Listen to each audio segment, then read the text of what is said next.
Shalom Bapak Ibu Saudara. Oke, puji Tuhan. Pesan Tuhannya buat kita, saya Bapak Ibu dan Saudara, pesannya adalah Tuhan memberikan pertambahan. Katakan amin. Wow, luar biasa ya. Nah saudara, renungkan gak berapa minggu terakhir ini kan pesannya kayak Tuhan kayak pengen memberkati kita sekali gitu ya. Ya bukan hanya kita pengen rindu diberkati Tuhan dengan berbagai hal, berbagai cara. Tetapi ternyata kalau kita perhatikan pesan demi pesan, Tuhan rindu memberkati kita Bapak Ibu Saudara. Tetapi kalau dikatakan Tuhan memberikan pertambahan, jangan hanya terfokus pada satu sektor aja Tuhan memberikan pertambahan. Wah Tuhan memberkati aku secara finansial gitu ya. Puji Tuhan, Tuhan nggak ada yang mustahil buat Tuhan. Tetapi jangan dibatasi bahwa Tuhan bisa memberikan pertambahan di dalam berbagai sektor. Karena di Alkitab ada banyak hal yang Tuhan bisa lakukan melalui pertambahan-pertambahan di berbagai area kepada umatnya. Oke, kita lihat di dalam Mazmur 115. 115 ayat 1 sampai 18, wah panjang sekali. Tetapi gini Bapak Ibu Saudara, ya karena saya udah baca satu perikop ini, tapi nanti Bapak Ibu Saudara bisa pelajari bahwa, oke kita baca dulu ayat 14-nya, Mazmur 115 ayat 14. Oke kita baca bersama-sama ya ayat 14, 1, 2, 3. Kiranya Tuhan memberikan pertambahan kepada kamu dan kepada anak-anakmu. Katakan amin. Di situ dikatakan, may the Lord give you increase more and more. Ada pertambahan, ada peningkatan. Nah, karena saya udah baca satu perikop ini, jadi saya paham kenapa di ayat 14 akhirnya Tuhan, pemazmur, percaya bahwa Tuhan akan memberikan pertambahan bagi umatnya. Jadi nanti di bagian dalam kita akan belajar, untuk tujuan apa Tuhan memberikan pertambahan. Ya kan, artinya gini, bukan semata-mata dengan begitu saja Tuhan memberikan pertambahan, tapi kita mau belajar ya apa yang mendasari Tuhan melakukan itu.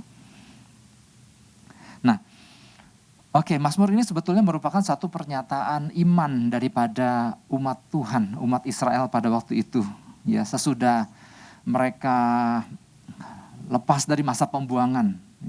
Artinya umat Israel yang ada di pembuangan pada waktu itu, ketika mereka menjalaninya itu bukan perkara yang mudah Bapak Ibu Saudara. Dibuang ke tanah asing, dibuang ke tempat yang sangat jauh dari yang namanya dapat menyembah kepada Tuhan. Suatu tempat yang dimana mereka betul-betul ditindas dan sangat tidak dianggap. Ya namanya orang buangan, bukan warga kelas 2 aja, mungkin warga kelas 3, kelas 4 dan seterusnya. Sangat direndahkan. Karena mereka berada di tengah-tengah suatu bangsa yang besar, ya, bangsa yang memandang hina mereka. Jadi bisa dibayangkan, ya, dari sisi mental aja udah ambruk, ya, udah sangat lemah. Dan di tengah kondisinya demikian Bapak Ibu Saudara, mereka nggak bisa kabur, ya kan? Namanya juga lagi di tempat pembuangan di dalam kondisi kayak ya orang-orang yang mau nggak mau harus bekerja di sana. Harus bekerja sebagai budak di sana. Jadi hinaan demi hinaan itu mau nggak mau terdengar gitu. Mau nggak mau mereka nikmati hari lepas hari. Mereka nggak bisa terus menutup telinga mereka. Nah apa yang mereka lakukan? Nah ketika usai masa-masa itu dengan mentalitas yang bobrok, mentalitas yang lemah, ya bayangkan dihina sepanjang sekian lama. Nah, apa yang mereka lakukan? Mereka memilih untuk saling membangun. Nah, makanya Mazmur 115 ini sebetulnya kalau di dalam budaya aslinya, dalam bahasa aslinya, ini adalah Mazmur di mana mereka saling bersaut-sautan. Bersaut-sautan apa? Bersaut-sautan tentang Tuhan mereka yang dahsyat. Bersaut-sautan tentang bahwa jangan khawatir tentang Tuhan. Jangan khawatir tentang apa yang kau hadapi karena kita punya Tuhan yang dahsyat. Jadi saling menguatkan. Ya, jadi kalau kita ngerti latar belakangnya, kita mudah memahami satu hal, misalnya di dalam Mazmur 115 ini. Jadi mereka saling bersaut-sautan. Ya. Karena Mazmur ini kan dilaguin. Nah mereka saling menguatkan satu dengan yang lain. Nah oke, Bapak Ibu Saudara. Jadi Mazmur ini untuk menguatkan mereka yang sedang dalam keadaan goncang. Karena memang gini Bapak Ibu Saudara, orang yang ada di dalam tekanan, ada orang yang di dalam beban berat. Itu pikirannya banyak seringkali apa? Negatif. Udahlah. Kayaknya mah Tuhan udah gak sayang lagi sama aku ya gitu. Larinya ke sana. Padahal kalau dari sisi Tuhannya, Tuhan sangat sayang. Gitu. Nah, Mazmur inilah yang kemudian memulihkan, menguatkan satu dengan yang lain bahwa siapa Tuhan mereka. Jadi Mazmur ini dibagi 4, ya kita belajarlah. Apabila kita mau sedikit mempelajari tentang Mazmur ini ada 4 bagian. Bagian yang pertama adalah bahwa ayat 1, Tuhan itu layak dimuliakan, ya Tuhan itu dahsyat. Bukan kepada kami ya Tuhan, bukan kepada kami, tapi kepada namamu lah beri kemuliaan oleh kasih-Mu, oleh karena setia-Mu. Jadi bagian ini adalah tentang pemujaan kepada Tuhan yang layak untuk dimuliakan. Ya. Dan ini yang harus menjadi fondasi di dalam kehidupan orang-orang percaya bahwa kita punya Tuhan yang begitu dahsyat, yang begitu luar biasa, ya, layak disembah. Nah di bagian kedua daripada Mazmur 115 ini ada di ayat 4-7. Nah di bagian 4 ayat 4-7 itu kalau kita perhatikan adalah tentang bagaimana orang-orang yang menyembah berhala. Jadi ada sebuah perbandingan antara Tuhannya, Tuhan umat Israel yang hidup, yang nyata, yang dahsyat. Tapi di satu sisi mereka juga mengasihani mereka yang belum mengenalnya, yang masih menyembah berhala-berhala. Jadi di situ dikatakan ayat 4-7 dikatakan, nggak usah dibacain lah kepanjangan ya. Di situ ada berhala-berhala yang modelnya kayak manusia, punya mata, punya hidung, punya telinga, punya tangan, punya kaki, tapi nggak bisa apa-apa gitu. Dan orang-orang yang menyembah kepada berhala-berhala itu akan menjadi sama seperti berhala yang mereka sembah yang memang gak berdaya. Jadi nasib orang-orang yang menyembah berhala itu sama dengan mereka tidak dapat berbuat apa-apa, sama dengan berhala yang mereka sembah. Nah kemudian masuk di bagian ketiga di ayat 9-15 bahwa kembali lagi mereka, bersyukur mereka punya Tuhan yang dahsyat. Tuhan yang melindungi, Tuhan yang menjagai. Di sini dikatakan pertolongan dan perisai mereka. Ada berapa kali diulang-ulang Tuhan adalah pertolongan dan perisai, pertolongan dan perisai. Dan kemudian Allah mereka adalah Allah yang memberkati mereka. Nah masuk ke ayat 14. Kiranya Tuhan memberikan pertambahan kepada kamu dan kepada anak-anakmu. Nah itu latar belakangnya di situ Bapak Ibu Saudara. Ya saya perlu menjelaskan supaya ayat ini gak berdiri sendiri. Ya. Jadi Tuhan adalah Tuhan yang rindu. Bukan cuma kita yang rindu mengalami pertambahan, tapi dari sisi Tuhan juga rindu. Nah inilah menjadi pesan Tuhan. Seperti pemazmur yang sedang menjelaskan kepada umat Israel tentang kedahsyatan Tuhan yang sanggup memberikan pertambahan. Demikian Tuhan menyatakannya kepada kita. Jadi kalau kita dapat pesan ini, ada sesuatu yang luar biasa Tuhan mau lakukan. Katakan amin dulu. Ya. Dia bukan hanya memberikan pertumbuhan, tapi dia memberikan pertambahan. Nah jadi kita perlu paham ada perbedaan antara pertumbuhan dan pertambahan. Nah, pesan ini adalah tentang Tuhan memberikan pertambahan. Jadi jangan nanti ketukar-tukar ada ayat-ayat tentang pertumbuhan, kita bahas juga ada ayat pertambahan. Nah itu pertumbuhan sama pertambahan itu berbeda Bapak Ibu Saudara. Ada istilah gini, ada gereja-gereja yang umatnya bertumbuh. Tapi ada gereja-gereja yang umatnya bertambah. Nah di sini kan tahu ya bedanya ya, bertumbuh belum tentu bertambah, bertambah belum tentu bertumbuh. Tapi yang kita rindukan bertumbuh terus bertambah ya. Nah bertumbuh itu adalah gini, kalau kita punya setangkai dikasih bunga, kemudian ada kembangnya kecil, kemudian lama-lama ketika diairi si kembangnya makin membesar, atau ada benih itu ditanam, diserami, dipupuki, kemudian tumbuhlah benih itu. Nah itu tumbuh. Tapi kalau bertambah, kita dikasih benih yang lain lagi. Dari 1 benih kita punya 2 benih. Ditambah lagi 3 benih, ngerti ya? Jadi tumbuh itu dari kecil menjadi besar, kalau tambah itu dari 1 menjadi 2 atau 2 menjadi 3 dan lain-lain. Nah, pesan ini Tuhan memberikan pertambahan. Nah, kalau pertambahan artinya bukan hanya dan yang luar biasa pertambahannya yang Tuhan berikan dari nggak ada menjadi ada, atau dari ada menjadi bertambah menjadi lebih banyak, bukan hanya cuma satu wilayah aja. Tuhan bisa melakukan pertambahan di banyak hal di dalam kehidupan kita. Jadi jangan batasi kuasa Tuhan. Ketika Tuhan menyampaikan pesannya, Tuhan memberikan pertambahan. Dia bisa melakukan bahkan semuanya Tuhan berikan. Ya. Artinya gini, kalau kita di awal di Mazmur 115 menyatakan kedahsyatan Tuhan, artinya memang dia dahsyat. Dia bisa melakukan apa aja gitu maksudnya. Nah, saya kembali lagi ke sini. Dia bukan hanya memberikan pertumbuhan, namun juga pertambahan kepada umatnya di segala area. Seringkali orang percaya hanya mau mengalami pertambahan di area-area tertentu aja.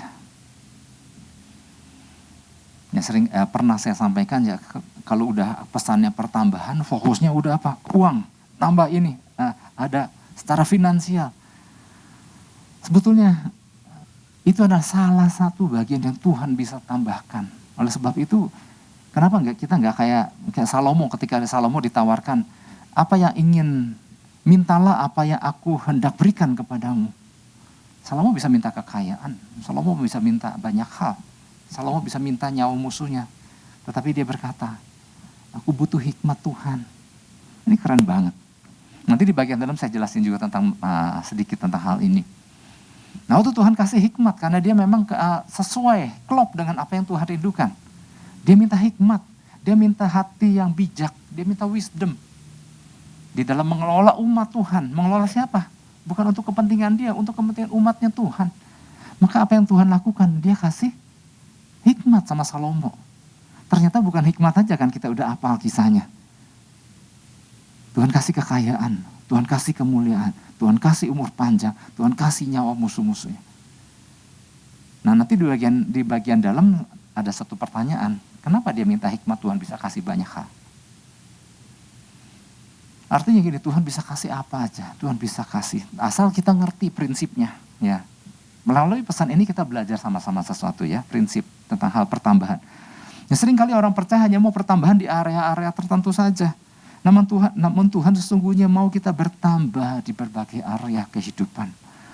Tuhan mau kita memahami prinsip pertambahan ini. Berlipat ganda, bertambah banyak di dalam Tuhan adalah sesuatu yang Tuhan sudah perkenalkan sejak awal penciptaan. Ya kan, baru kita buka satu lembar Alkitab aja. Di situ Tuhan udah bilang, bertambah banyak, beranak cucu bertambah banyak, penuhilah bumi, taklukkanlah, berkuasalah. Itu bicara apa? Bicara pertambahan. Banyak kesalahpahaman yang kerap terjadi dalam hidup orang percaya tentang prinsip pertambahan ini. Jadi orang cuma pengen bertambah-tambah, tapi nggak mau memahami prinsip kenapa Tuhan memberikan pertambahan dan siapa Tuhan kita itu. Nah, beberapa prinsip yang perlu kita pahami ya berkaitan dengan pesan Tuhan. Yang pertama adalah pertambahan bukan hanya kerinduan kita, tapi kerinduan Tuhan juga. Nah, dari sini kita bisa melihat kok Tuhan rindu memberikan pertambahan buat kita. Nah, kita perlu mengenal dulu nih pribadi Tuhan itu seperti apa. Ayatnya sama ya Mas ya, sekiranya Tuhan memberikan pertambahan kepada kamu dan kepada anak-anakmu. Jadi pertambahan adalah sesungguhnya adalah rencana awal Tuhan. Ya, makanya tadi saya bilang sejak awal kita di lembar pertama di Alkitab kita buka, di situ aja Tuhan udah memperkenalkan dirinya bahwa Dia ada Allah yang memberikan pertambahan. Loh, dari nggak ada apa-apa, bumi kosong, Tuhan bisa mengisinya dengan cara yang luar biasa. Sampai Tuhan isi dengan manusia yang akan menghuni sesuatu yang tadinya kosong itu. Ya, Tuhan bisa kasih binatang, tumbuhan, daratan, lautan, dari nggak ada jadi ada. Dari situ aja Tuhan sudah memperkenalkan dirinya bahwa Dia adalah Allah yang memberikan pertambahan. Jadi pertambahan adalah Tuhan punya master plan dalam kehidupan manusia, God's master plan.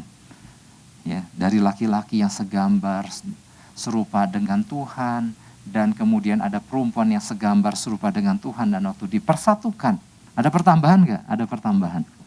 Beranak cucu bertambah banyak untuk memenuhi bumi. Jadi ketika dipersatukan sama Tuhan, ingin mereka beranak cucu bertambah banyak, ya, memenuhi bumi dengan keturunan ilahi. Dan Tuhan yang melakukan pertambahan ini bukan hanya melakukan sekali pada waktu penciptaan aja. Kalau kita perhatikan Bapak Ibu Saudara, di berbagai area, di ayat-ayat kemudian selanjutnya di Alkitab, dari perjanjian lama kepada perjanjian baru, kalau kita perhatikan, wow, ternyata adalah kerinduan Tuhan untuk melakukan banyak pertambahan di banyak hal. Ya. Demikian pula dalam kehidupan kita di masa ini. Nah, nggak peduli dengan apa yang terjadi dalam kehidupan sebagian orang percaya mungkin, atau banyak orang percaya hari-hari ini. Ada tantangan, ada kehidupan yang mengalami banyak kehilangan. Sehingga banyak orang memiliki pandangan yang salah tentang Tuhan. Wah, Tuhan lagi ambil, Tuhan lagi mengurangi sesuatu dalam hidupku. Ya, karena memang orang yang ngalami, sama seperti bangsa Israel ketika ngalami sebuah beban berat, sebuah tekanan, sebuah masalah, nggak bisa begini, begitu terbatas, nggak bisa melakukan banyak hal. Mereka langsung menyangka, wow, Tuhan lagi mengurangi. Nah, kalau kembali kepada prinsip siapa Tuhan itu, ternyata kalau kita perhatikan di Alkitab, Tuhan nggak memberikan pengurangan. Dialah the God of increase, dia adalah Tuhan yang memberikan pertambahan. Dia yang terus menambah-nambahkan, dia yang memberikan pelipat gandaan. Tapi kalau kita perhatikan, Tuhan gak pernah memberikan pengurangan. Pengurangan terjadi karena suatu hal yang lain. Kekurangan terjadi adalah karena sesuatu hal yang lain. Jadi ketika orang mengalami masa-masa sulit, merasa seolah-olah Tuhan sedang mengambil sesuatu dari kehidupannya. Nah, ini yang perlu diluruskan, ya. Jadi betul, mungkin seseorang bisa mengalami banyak hal, tetapi kembali lewat pesan ini kita diingatkan bahwa kita punya Tuhan yang begitu rindu untuk memberikan pertambahan. Sama lah ketika kita punya anak, apa sih kerinduan orang tua? Apakah dia lihat anaknya, aku ambil sesuatu dari hidup dia? Enggak, ya, kita punya kerinduan untuk apa? Memperlengkapi dia, menambah-nambahkan. Sama, ya, bahkan Tuhan lebih lagi dari kita.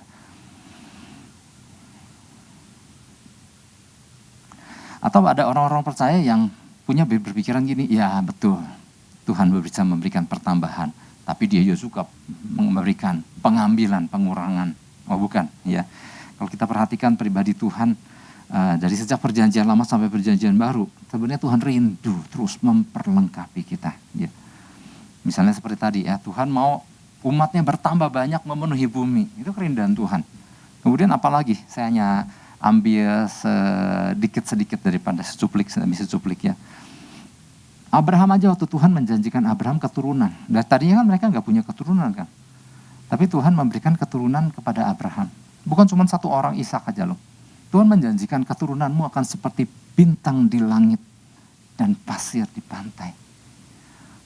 Dari situ kita bisa melihat, wah, kalau Tuhan adalah Tuhan yang ingin terus memberikan pertambahan, ingin terus mempercayakan sesuatu kepada umatnya. Kemudian ada ayat-ayat di mana Ishak, di situ dikatakan anaknya Abraham, di situ dia menabur, semakin kaya kian kaya. Terus peristiwa di perjanjian baru, ini hanya saya memberikan cuplikan-cuplikan beberapa ayat-ayat yang membuktikan bahwa Tuhan rindu sekali memberikan pertambahan. Peristiwa 5 roti 2 ikan. Adalah bukti bahwa Tuhan bukan mengurangi, tapi Tuhan yang memberikan pelipat gandaan. Ketika Petrus dan disuruh menjala, pergilah ke tempat yang dalam dan tebarkanlah jalamu di sana. Apa yang terjadi? Apa Tuhan mengambil pengambilan? Enggak, Tuhan memberikan pertambahan di situ. Ada yang menarik. Ketika peristiwa tentang seorang pemimpin muda kaya yang Tuhan bilang, yang dia sempat berkata kepada Yesus kan, apa yang dia lakukan untuk memperoleh hidup yang kekal. Ya. Setelah beberapa pertanyaan, tanya jawab dengan pemimpin kaya ini, Tuhan bilang, sekarang jualah hartamu dan bagikanlah kepada orang miskin. Kemudian apa yang dia lakukan? Dia sedih. Dia meninggalkan Yesus karena dia sangat kaya katanya. Nah, murid-murid yang mendengar itu dia berkata, nah guru, kalau kami udah meninggalkan banyak hal selama ini, apa yang kami peroleh? Tuhan bilang, Yesus bilang kan, pada masa ini kau memperoleh 100 kali lipat. Jadi kalau kita lihat, wow, Tuhan selalu rindu untuk memberikan pertambahan, rindu untuk memberikan pelipat gandaan. Nah jadi ini saya paparkan dulu supaya kita punya satu mindset bahwa Tuhan rindu. Bukan cuma kita, Tuhan juga rindu. Nah di sini kita tinggal belajar prinsip-prinsip apa yang kenapa Tuhan mesti memberikan pertambahan kepada kita gitu. Kenapa Tuhan bisa memberikan pertambahan kepada umat Tuhan di Mazmur 115 ayat 14 itu. Apa yang mendasari itu? Nah ini yang perlu kita pahami juga. Gak semena-mena, ya udah kalau karena pesannya ini ya udah tinggal nungguin aja sok Tuhan kalau mau kasih pertambahan masuk jangan lama-lama tuh gitu ya. Apakah cara pandangnya selalu harus seperti itu? Kan enggak. Kita harus paham prinsipnya dulu. Oke. Beberapa prinsip ya. Dari prinsip-prinsip ini nanti ada pertanyaan yang saya nggak kasih jawaban. Mungkin jawabnya nanti di Komsel ya. Kenapa di 115 ini? Tuhan kasih pertambahan. Oke. Beberapa prinsip kenapa Tuhan kasih pertambahan. Yang pertama gini, karena adanya benih yang dilepaskan terlebih dahulu. Nah ini kan sebenarnya prinsip-prinsip dasar ya, yang seringkali lupa. Kita cuma rindu Tuhan memberikan pertambahan kepada diri kita. Tapi prinsip-prinsip dasar tentang adanya benih harus dilepaskan terlebih dahulu seringkali kita lupa. Ya. Mengapa di dalam Kejadian 1 ayat 28 ketika ada perintah beranak cucu, bertambah banyak, penuhilah bumi, taklukkanlah, berkuasalah. Ya, kenapa ada jumlah yang bertambah banyak beranak cucu? Karena yang pertama ada benih yang dilepaskan terlebih dahulu. Laki-laki yang segambar serupa dengan Tuhan, dengan perempuan yang segambar serupa dengan Tuhan, dipersatukan.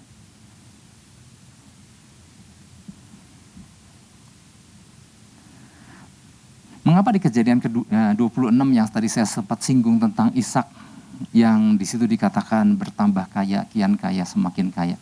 Karena di masa kekeringan itu Ishak dikatakan dia menabur. Ada benih yang dilepaskan terlebih dahulu. Dan Tuhan gak pernah menyangkal prinsip ini. Ketika memang ada benih yang dilepaskan dengan tulus tentunya ya. Bukan berinvestasi ya. Ada benih yang dilepaskan secara tulus. Hukum Tuhan itu berlaku. Maka ada pertambahan yang akan terjadi. Ada pelipat gandaan yang terjadi. Kenapa peristiwa 5 roti 2 ikan? Dari 5 roti sama 2 ikan yang benar-benar cuma sedikit itu, makan siang seorang anak kecil. Tapi kenapa bisa kasih makan sampai 5.000 orang laki-laki? Belum perempuan, belum anak-anak. Kenapa bisa sampai terjadi pelipat gandaan tersebut? Karena ketika ada seorang anak kecil yang dengan tulus menyerahkan makan siangnya, yang bekal mama yang tadi diberikan sebelum berangkat tadi. Tapi ada seorang anak yang bersedia menyerahkan bekalnya itu. Diserahkan kemana? Ke tangan Tuhan, ke tangan Yesus pada waktu itu. Kemudian Yesus menengadahkan tangannya dan mengucap syukur atas 5 roti 2 ikan itu. Terjadi pelipat gandaan. Jadi prinsipnya adalah ketika ada benih yang bersedia dengan tulus dilepaskan terlebih dahulu. Tapi bukan cuma soal benih aja. Ada bagian terjadi kenapa pertambahan terjadi. Karena ada hati yang mau dilembutkan. Ada hati yang mau direndahkan terlebih dahulu. Ternyata kata berkat di dalam perjanjian lama, salah satu arti daripada kata berkat adalah to kneel, berlutut. Berlututnya bukan cuma sekedar menekukan lutut ke lantai, tetapi ini gambaran ketika seseorang hendak menerima sesuatu. Misalnya seorang raja hendak memberikan sesuatu tugas, mandat, ataupun memberikan sebuah penghargaan. Nah kalau di cerita-cerita zaman dulu kan ketika dia memberikan sesuatu kan, dia berikan gini, si penerimanya kan gini, ya. Nah itulah yang dikatakan to kneel. Dia tahu siapa yang akan memberikan, maka dia berlutut. Nggak tahu ke film nggak? Dia berlutut untuk menerimanya. Ada yang hati yang direndahkan untuk menerima sesuatu yang dipercayakan. Makanya pesan Tuhan minggu lalu kan. Dan umatku yang atasnya namaku disebut merendahkan diri. Kenapa dengan merendahkan diri, berdoa mencari wajah Tuhan, Tuhan bisa melakukan apa yang tadinya kering, Langit yang tertutup untuk tidak mencurahkan hujan. Tapi hasil daripada itu Tuhan berkata, I will heal their land. Karena ketika ada yang mau merendahkan dirinya untuk menerima sesuatu,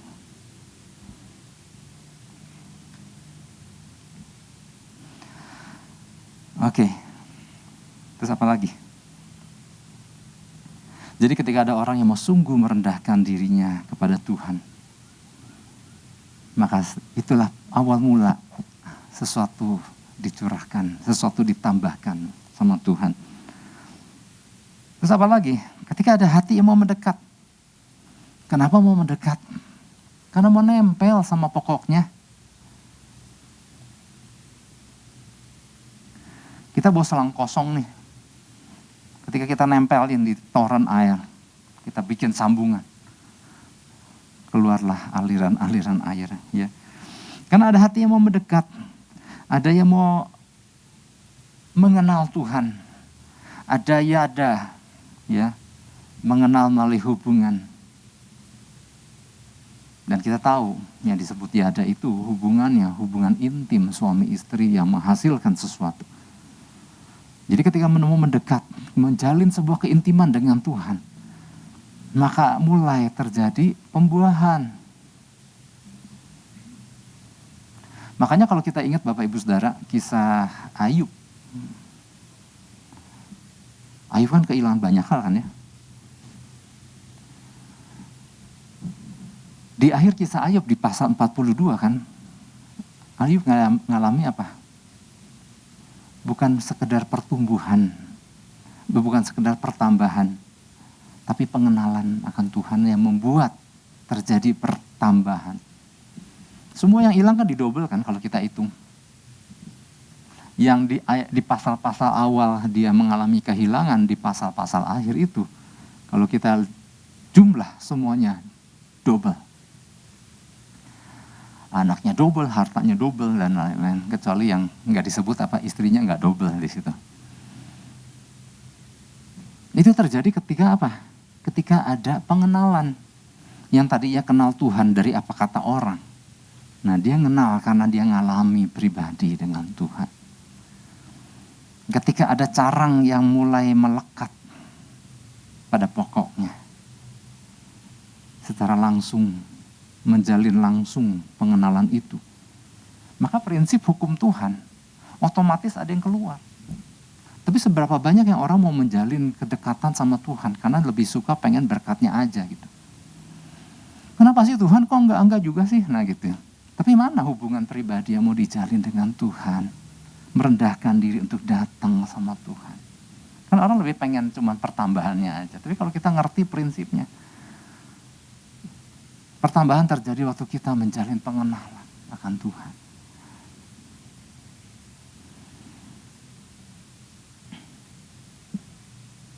Kenapa Salomo tadi disuruh minta apa yang Tuhan mau kasih? Dia nangkep apa yang menjadi isi hati Tuhan. Dia minta hati yang bijak. Ternyata waktu dia minta hati yang bijak, ini klop banget sama Tuhan. Maka Tuhan berani memberikan apa kekayaan, kemuliaan, umur panjang, dan lain-lain. Kenapa? Dengan seorang memiliki hikmat Tuhan, artinya buat Tuhan gak khawatir, dia bisa mengelola apa yang dipercayakan karena dia punya hikmat.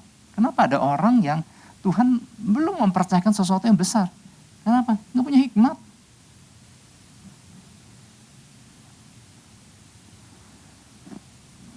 Baru dapat sedikit kemudian udah dibeliin yang enggak gitu misalnya. Tapi kalau kita jalin kedekatan Tuhan, kita dapat hikmat Tuhan, dan ketika lihat, wow, orang ini memiliki kebijakan di dalam mengelola. Nah disitulah Tuhan mulai mempercayakan. Karena dia orang itu anggap mampu sama Tuhan untuk mengelola apa yang Tuhan mau tambahkan.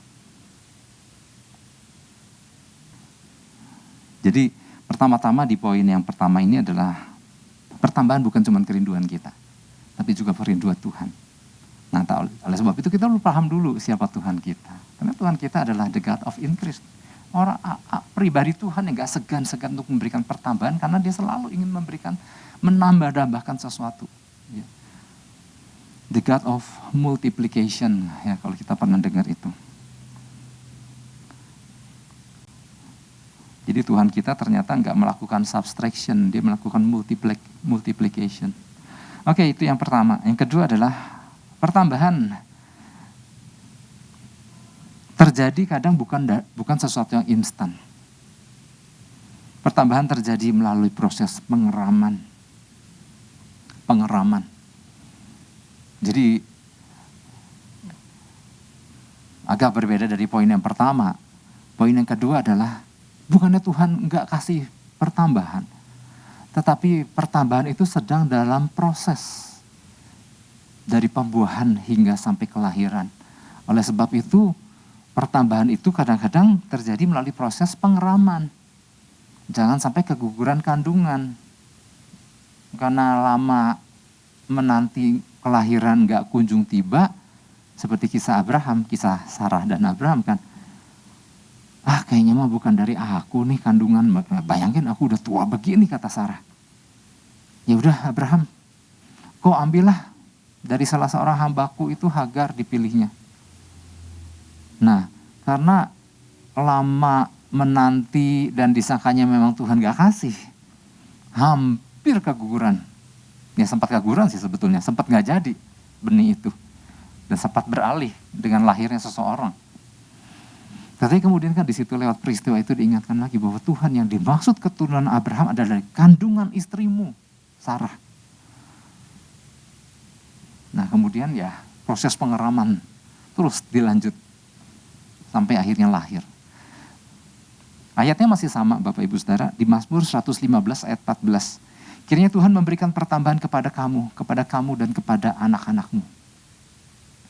Jadi yang namanya pertambahan itu bisa terjadi.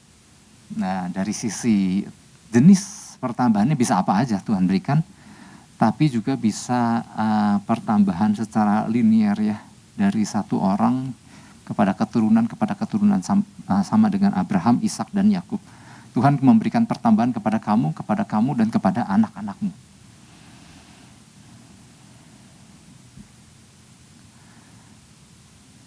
Jadi Tuhan bisa memberikan apa aja yang namanya pertambahan. Tapi juga Tuhan bisa memberikan sebuah pertambahan dari sisi benih keturunan. Nah, yang saya mau jelaskan adalah gini. Arti kata pertambahan adalah salah satunya adalah mengandung.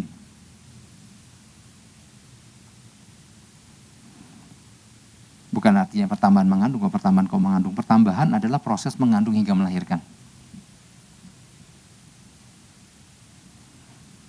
Nah, bagian kita supaya terjadinya si benih itu tumbuh, maka di bagian kita harus dalam keadaan siap untuk ditaruhkan benih.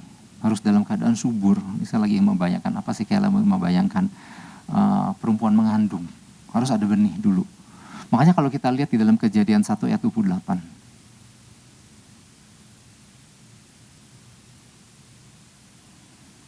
Kejadian 1 ayat 28 ada yang menarik Bapak Ibu Saudara. Di situ dikatakan, Allah memberkati mereka, lalu Allah berfirman kepada mereka, beranak cuculah dan bertambah banyak, dan seterusnya. Kalau dalam bahasa Inggrisnya yang ada di Alkitab New King James, di situ dikatakan be fruitful. Tapi di dalam bahasa aslinya ternyata be fertile. Jadi suburlah dulu. Karena kalau subur, maka kalau tanahnya gembur, ya prinsip yang Yesus ajarkan juga kan sama murid-muridnya tentang benih.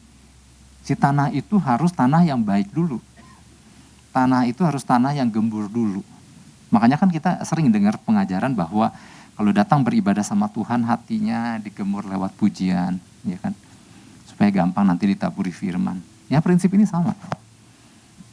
Nah bagian kita adalah siapkan diri kita dalam keadaan subur. Nanti pada saat ada benih ditaruhkan, maka benih itu bisa menghasilkan, bertumbuh dari, ya kayak perempuan mengandung lah, dari kayak segede kacang mede. Karena tumbuh maka mulai keluar tangan, kaki, organ-organ tubuh dan lain-lain. Kalau kita lihat proses pembuahan dari benih, dari janin ya, dari embrio menjadi sampai anak yang 9 tahun kok lama amat, 9 bulan sekian hari akhirnya melahirkan. Nah seperti itulah. Jadi bagian kita adalah jaga untuk tetap subur kondisi kita. Jangan gersang. Malas lah, Tuhan mah gitu. Tuhan mah janji gak suka ditepatin. Nah itu kita lagi membiarkan diri kita gersang. Makanya di dalam Mazmur 115, mereka kan sebetulnya dalam keadaan down kan. Dalam keadaan sebetulnya kondisi mereka kan dalam keadaan mental mereka tuh sebenarnya ambruk. Bayangkan sekian lama di pembuangan. Tapi ternyata mereka gini, daripada kita terus membiarkan diri kita ambruk dan gak dapat apa-apa. Dan rusak sama sekali. Mereka mulai merenungkan, kenapa gak kita saling menguatkan, merenungkan tentang kedahsyatan Tuhan kita yang sanggup memberikan pertolongan dan perisai dan perlindungan buat kita. Lewat Mazmur yang mereka nyanyikan secara saut-sautan. Di situ mereka dibangkitkan kembali betapa Tuhan mereka adalah Allah pencipta langit dan bumi. Wow. Kalau beda dengan para penyembah-penyembah berhala itu yang tidak menghasilkan apa-apa. Tapi kita punya Tuhan yang langit dan bumi dia bisa ciptakan. Maka gak ada yang mustahil kalau dia bisa memberikan pertambahan buat kita, kata mereka di dalam Mazmur itu. Wow, ini luar biasa. Nah mereka lagi ngapain sih? Saling menguatkan, saling bernyanyian, menyaut itu. Saling membuat subur satu dengan yang lain. Sehingga mereka ada sampai di satu titik di ayat 14. Buat Tuhan mereka akan memberikan pertambahan kepada kita dan kepada anak-anak kita. Nah bagian kita pelihara diri kita dalam keadaan subur. Tanahnya jangan berbatu-batu. Jangan ada semak duri gitu kan.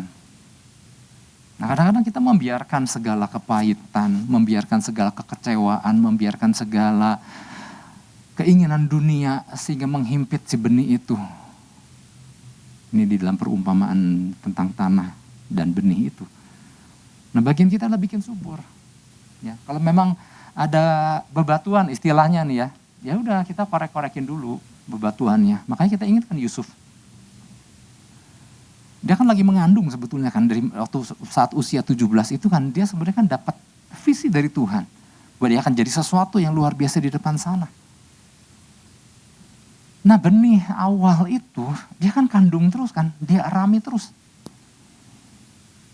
Makanya ketika sepanjang perjalanan kan mungkin dia bertanya-tanya, kok jadi begini, kok jadi dibuang, kok dilempar ke sumur, kok kemudian dijual ke pedagang Midian, kenapa kemudian dijual lagi ke Potifar.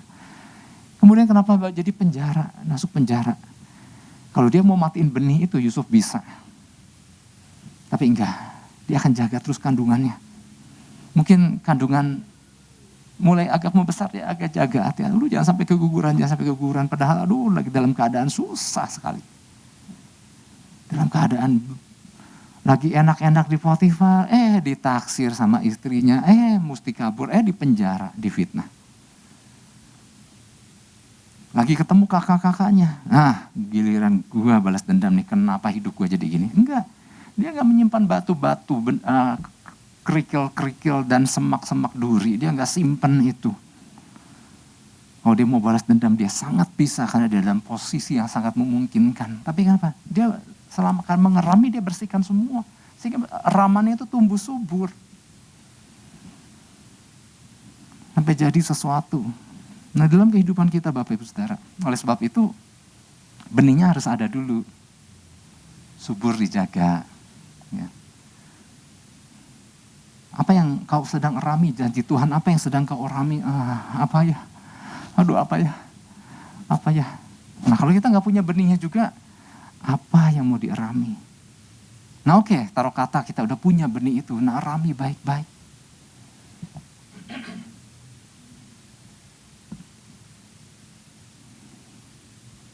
Saya nggak tahu apakah saya pernah cerita ya. Dulu sih saya pernah cerita ya. Tapi maksudnya gini, daripada cerita orang lain mending cerita saya.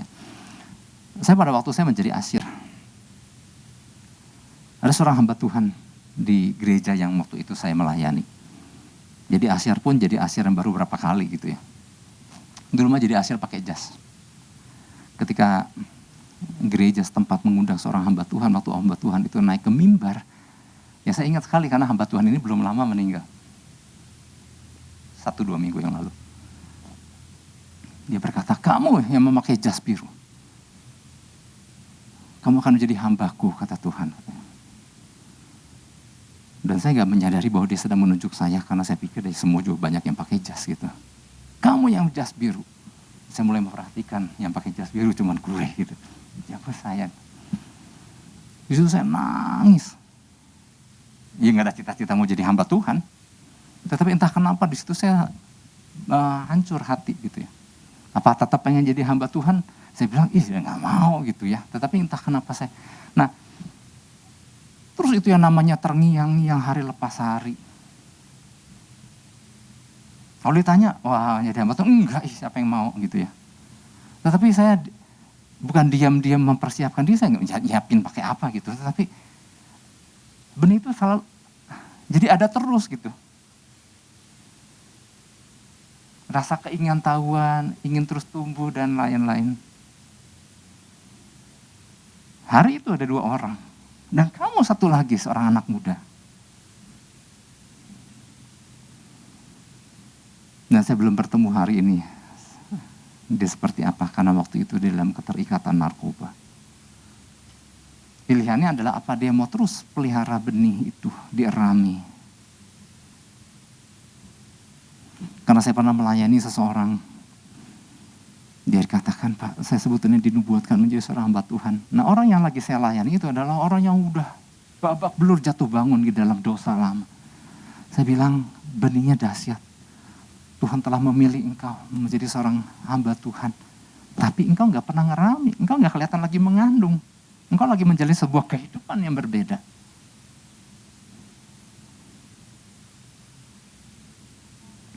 Nah, artinya keputusan kita adalah apakah kita mau mengerami, mau terus bikin diri kita subur. Untuk bikin diri kita subur paling enak apa? Dekat dengan pokoknya aja. Subur, ada aliran-aliran, ada sari-sari makanan yang teralirkan untuk kita mendekat. Ya kadang-kadang nggak sedikit orang percaya licik. Cuman pengen saat melahirkan menikmatinya, tapi nggak mau mendekatnya gitu. Yang adalah nggak mungkin, karena prinsipnya nggak gitu cara kerjanya. Nah sebab itu mari Bapak Ibu Saudara, saya juga berpanjang lebar, karena udah panjang, udah lebar juga. Ya mari kita tangkap apa yang Tuhan pesankan buat setiap kita, saya Bapak Ibu Saudara. Ya Tuhan siap untuk memberikan pertambahan, dan satu hal, dia bukan Tuhan yang pelit, katakan amin. Dia adalah the God of increase, the God of multiplication. Dia nggak pernah ngambil sesuatu dalam kehidupan kita, dia selalu menambahkan sesuatu dalam kehidupan kita. Yang percaya katakan amin dan beri tepuk tangan buat Tuhan Yesus. Haleluya. Kita mau berdoa.